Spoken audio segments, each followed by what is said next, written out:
दशरथ की 3 रानी हैं, कौशल्या, सुमित्रा और कैकेयी। इन पर कोई संतान नहीं थी। तीनों रानियों पर कोई संतान नहीं थी।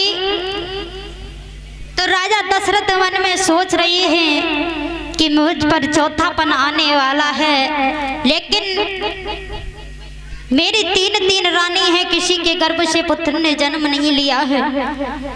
तो गुरु वशिष्ठ बोले कि आप चिंता न करें, दशरथ तुम्हारे घर में 1 पुत्र की चली क्या 4 पुत्र पैदा होंगे। और आप रोना मत, अपनी आंखों से आंसू पोंछो। तुम्हारे घर में 4 पुत्र पैदा होंगे, और वो कब होंगे?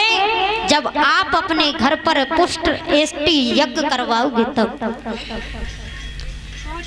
तो दशरथ कहने लगे, हैं गुरुदेव, यज्ञ करने के लिए किसको बुलाया जाए? माता बहना कहाँ जा रही हो? हम तो इतने संक्षेप में लेके चल रहे हैं, फिर भी आप जा रही हो हैं? मैया में लगाया तुम बैठ जाओ। वशिष्ठ जी कहने लगे हैं कि आप अपने यहाँ पर पुत्र एष्टि यज्ञ करवाओ तो तुम्हारी संतान पैदा हो जाएगी।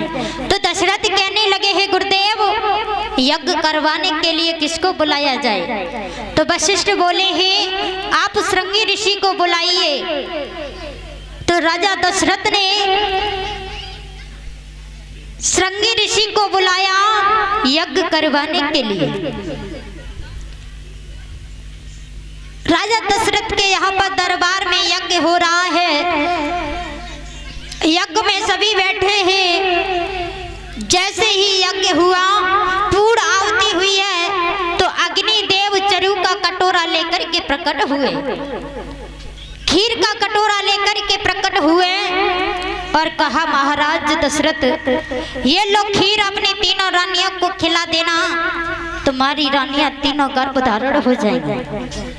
बताया है माता बहना भाई बंधुओं, सभी के किसी के फल से संतान हुई है, किसी के खीर से संतान हुई है? किसी को जमीन से संतान मिली है। इधर मेरे भक्तों, आज अग्नि देव खीर का कटोरा लेकर के प्रकट हुए और महाराज दशरथ के लिए दे दिया कि जाओ अपने 3 रानियों को खिला देना। जैसे ही वो खीर 3 रानियों को दी है, आधी खीर कौशल्या को दे दी और आधी में से आधी कैकेयी और सुमित्रा के लिए दे दिया। इधर में 3 रानियों ने उस खीर खाई है। वो खीर खाई है तो 3 रानियां गर्भ धारण हो जाती हैं। 3 रानियां गर्भ धारण हुई। समय बीतता गया, समय बीतता गया, तो बड़ी रानी के गर्भ से, रानी कौशल्या के गर्भ से एक पुत्र ने जन्म लिया। भगवान श्री राम का जन्म हुआ। वो कौन सा समय था?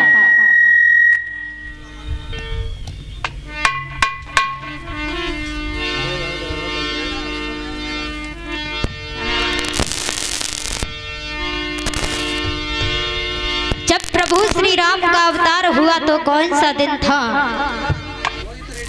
इधर मेरे भक्तों, जब श्री राम का अवतार हुआ था तो वो समय कौन था? चैत का महीना था और 9वीं तिथि थी और शुक्ल पक्ष था।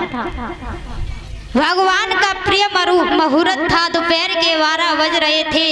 ना अधिक गर्मी थी, ना अधिक सर्दी थी, सब मौसम था। मंद मंद शीतल हवा चल रही थी, सुगंधित पवन चल रही थी। देवता लोग बड़े खुशी हैं कि राजा दशरथ के यहाँ पर इस संतान ने जन्म लिया है। राजा दशरथ बहुत सा दान लुटा रहे हैं ऋषियों मुनियों को, बड़ी खुशी मना रहे हैं, ढोल नगाड़े बज रहे हैं। इधर प्रभु श्री राम का अवतार हुआ है अयोध्या नगरी में, तो सभी अयोध्यावासी खुशी मना रहे हैं। देवता लोग आकाश से फूल बरसा रहे हैं, सभी दर्शन करने के लिए आ रहे हैं। इधर मेरे भक्तों,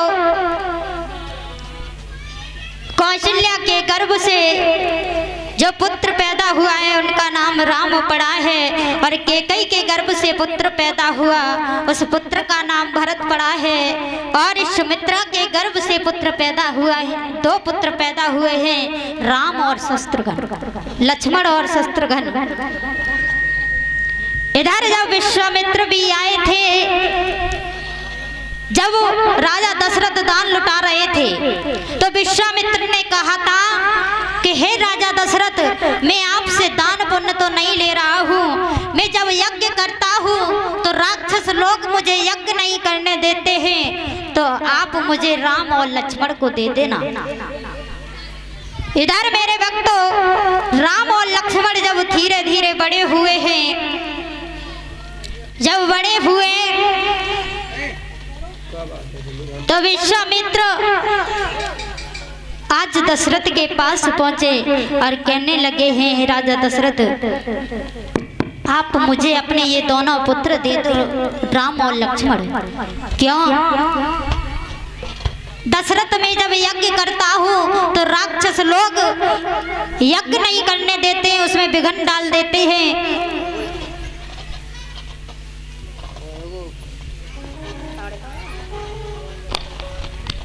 इसीलिए मुझे ये राम और लक्ष्मण दे दो। तो दशरथ कहने लगे हैं, हे विश्वामित्र, आप इनके बदले चाहे और कुछ मांग लो, पर इस हमारे बेटों को मत मांगो, ये तो मेरे बेटे प्राणों से भी प्यारे हैं, आप इसकी जगह कुछ और मांग लो। विश्वामित्र कहने लगे हैं, महाराज मुझे यही पुत्र चाहिए, क्योंकि प्रभु ने वरदान दिया था कि हम स्वयं राक्षसों का वध करने के लिए अवतार लेंगे, इसलिए ये बहुत राक्षस हो गए हैं और राक्षस लोग मुझे यज्ञ नहीं करने देते हैं, तो मुझे ये राम और लक्ष्मण दे दो। तो विश्वामित्र राम और लक्ष्मण को लेकर के जा रही है, और जाकर के कहां पर रुके हैं? आजमगढ़ में विश्वामित्र का आश्रम था, आजमगढ़ में रुके हैं, वहीं पर अपने यज्ञ कर रहे हैं। तब तक सुबाहु और मारीच आ जाते हैं। विश्वामित्र कहने लगे हैं, बेटा इन्हें मारो। तो राम लक्ष्मण ने अपने बाणों को तना और दोनों राक्षसों का वध कर दिया। उन दोनों राक्षसों का वध कर दिया है। तब तक थोड़े आड़े और बड़े हैं, तो तब तक उस वन में एक ताड़ का नाम की राक्षस मिल जाती है।